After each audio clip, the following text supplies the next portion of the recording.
யார் மணி தள்ளி போமா.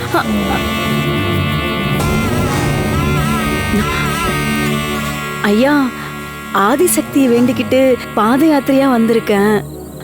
அம்மனுக்கு பொங்கல் வச்சு படையல் போடுறோம். உங்களால முடிஞ்ச காணிக்கை கொடுங்க. என்னது, நீ பொங்கல் வைக்க நான் எதுக்குமா பணம் கொடுக்கணும்? எடுக்கிறது பிச்சை, இதுல சாமி பேரை சொல்லிக்கிட்டு போமா அந்த பக்கம். என்னங்க ஐயா, கார்லாம் வச்சிருக்கீங்க, பார்க்கவும் பணக்காரங்க மாதிரி இருக்கீங்க. 10 ரூபாய் காசு போட மனசு வரலீங்களா? கார்ல வந்தா காசு போடணுமா? ஏதாவது சொல்லிட்டு போறேன், போமா இங்க இருந்து.